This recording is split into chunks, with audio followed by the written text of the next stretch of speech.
It's been 16 years since I made the decision to end your life. 16 years since I sacrificed your precious and innocent life for my own convenience. I only heard the sound of your heartbeat once, and I remember not liking the song that you sang to me. Your existence mocked me for my sins. You were the consequence of my behavior. In my mind, you were not allowed to exist until I said so. At your first ultrasound, I remember thinking, get it out. Just get this thing out of me. But when you died, something inside of me died too. If only I had known back then.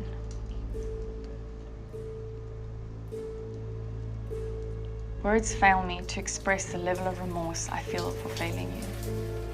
I'm truly so sorry and ask that you will forgive me for what I have done. I failed to protect you. I failed to be a mother to you. And despite how it looks, despite the fact that I paid someone to poison you and slowly rip your body apart and dispose of you, I really do love you. Ironic, I know, that in the same sentence I apologize for murdering you and then say that I love you. I'm sorry that I took your chance to live away from you. I often wonder what you would have looked like. What weird and wonderful personality quirks could you have had?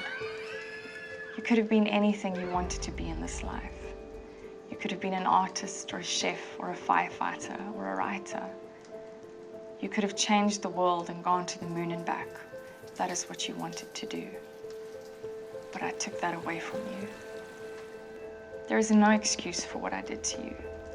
There is simply no way to justify the crime that I committed against you.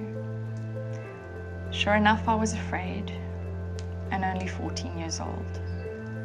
But that did not give me the right to murder you and all that you could have been.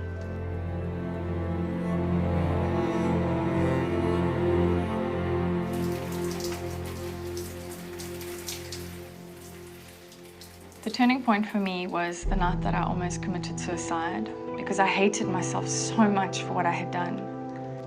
I was really going to go through with it. I was very calm about it. It was very well orchestrated. I had written suicide notes to everybody, and God knows I really was going to go through with it. And on that night, I tried something I had never really tried before, and I tried praying, and I reached out to God.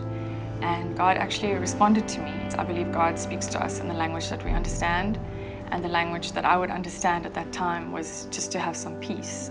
My whole life, I had just always had this uneasiness, just mess going on in my head, this noise inside of my head all the time. And for the first time, I really experienced a supernatural peace that I couldn't have actually experienced in that moment. It's impossible. It was a God moment, and it changed my life. I went from being an atheist to a Christian in a second.